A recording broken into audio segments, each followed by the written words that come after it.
Bismillahirrahmanirrahim. Assalamualaikum warahmatullahi wabarakatuh. Perkenalkan, nama saya Luciani Salsabila, NIM 1214070052, kelas 2B, mata kuliah Filsafat Dakwah dari program studi manajemen haji dan umroh Fakultas Dakwah dan Komunikasi. Di sini saya akan menyampaikan kembali hasil jawaban UAS.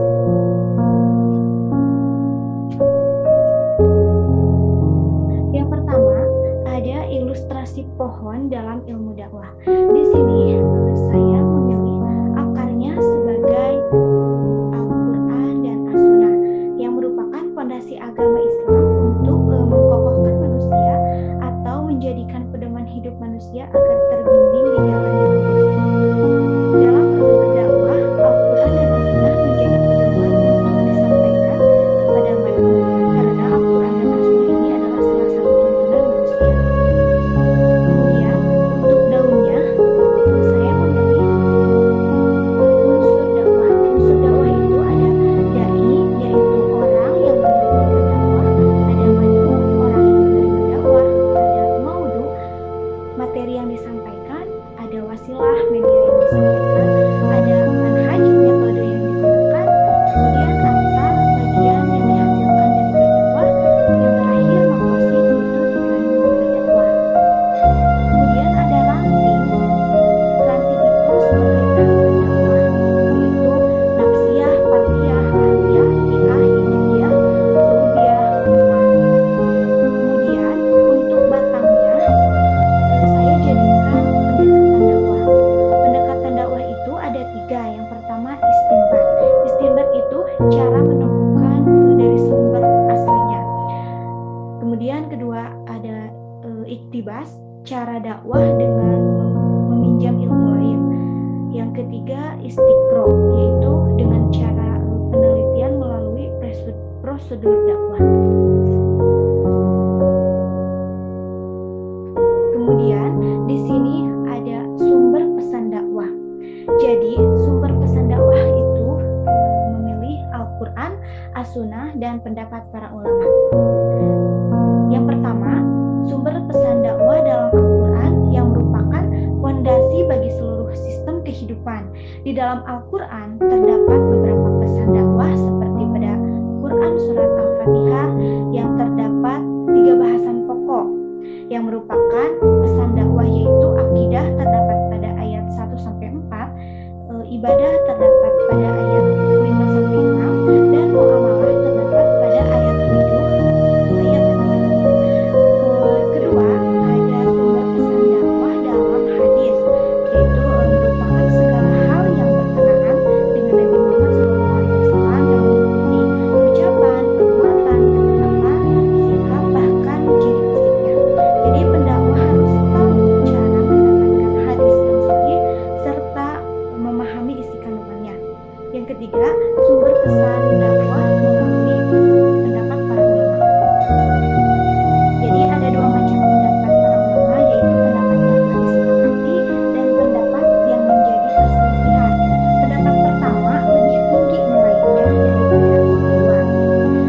Jadi terhadap pendapat ulama yang menampakkan berseberangan ini perlu memerlukan kompromi atau memilih yang lebih kuat argumentasinya atau memilih yang paling banyak atau paling baik nilai manfaatnya. Kemudian juga di situ ada hakikat dakwah. Jadi hakikat dakwah ini merupakan syariat sebagai kebenaran yang hakiki yang datang dari Allah melalui malaikat Jibril kepada Nabi Muhammad SAW. Pesan dakwah bisa dikatakan sebagai segala objek yang harus disampaikan. Maksudnya yaitu keseluruhan ajaran Islam yang ada dalam kitabullah maupun dalam sunnah Rasulullah SAW. Kemudian 3 sendi hikmah dalam dakwah. Yang pertama ada ilmu, kedua sabar, ketiga tergesa-gesa. Jadi ilmu merupakan sendi yang paling penting dari hikmah, sebagaimana telah dijelaskan dalam Quran Surat Muhammad ayat ke-19 yang artinya, maka ketahuilah bahwa sesungguhnya tidak ada sesembahan yaitu Tuhan selain Allah, dan mohonlah ampun bagi dosamu dan bagi dosa orang-orang mukmin,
dalam menyampaikan dakwah.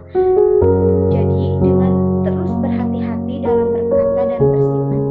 Sifat ini merupakan implikasi dari kedalaman ilmu seorang dai yang bisa melihat situasi dan kondisi, juga objek dakwah. Kemudian berpikir secara profesional, menerapkan metode yang sesuai untuk setiap level objek dakwahnya, seperti yang telah tercantum dalam Quran surat Al-Anbiya ayat 37 yang menjelaskan larangan Allah untuk menjauhi sikap tergesa-gesa, tetapi penghayatan makna tersebut bisa diperluas.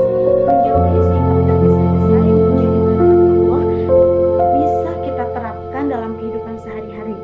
Dalam menjalankan usaha, karena sesungguhnya Allah itu mengetahui bahwa manusia memiliki tabiat buruk, yaitu tergesa-gesa.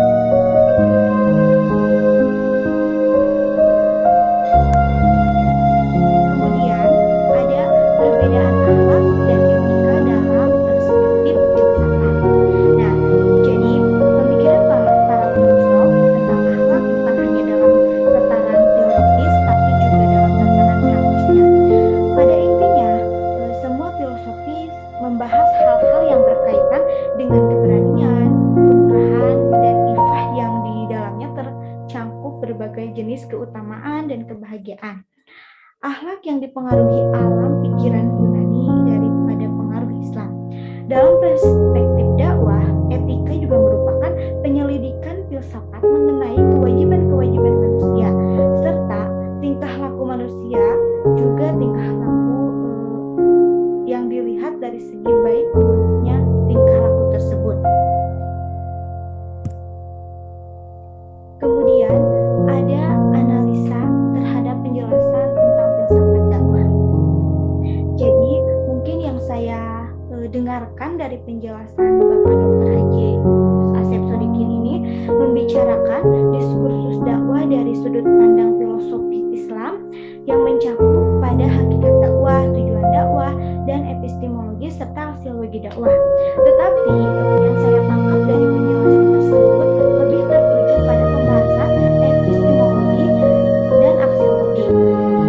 Seperti yang kita ketahui bahwa hubungan di antara pemikiran dakwah dan filsafat dakwah sangat erat kaitannya, karena pemikiran dakwah tidak harus memiliki landasan yang kuat untuk bisa ditransformasikan dan diimplementasikan dalam bentuk suatu format yang kondusif kepada manusia sebagai objek dalam berdakwah. Epistemologi merupakan sebuah cabang dari filsafat yang bertujuan untuk menginvestigasikan dari asal, struktur, metode, dan validitas dari ilmu pengetahuan dan sebagaimana cara mendapatkan ilmu tersebut. Epistemologi ini memiliki ciri khas yang berbeda dengan cabang filsafat lain, yaitu pendalaman terhadap konsep dan ide tentang ilmu pengetahuan. Ide yang dibicarakan ini bisa dibilang sebagai suatu sumber, watak, dan prinsip kebenaran dari pengetahuan. Kemudian, ide ini dapat dikembangkan secara terus-menerus menjadi suatu penalaran yang merupakan proses berpikir dalam menarik sesuatu atau kesimpulan yang berupa pengetahuan. Selanjutnya ada aksiologi yang merupakan teori nilai dalam sebuah pengalaman yang memberikan suatu kepuasan. Aksiologi juga memuat pada pemikiran nilai tinggi dari Tuhan, contohnya seperti nilai moral, nilai agama, dan nilai keindahan. Dapat dikatakan bernilai jika ia memiliki unsur baik atau manfaat dalam kehidupan. Jadi aksiologi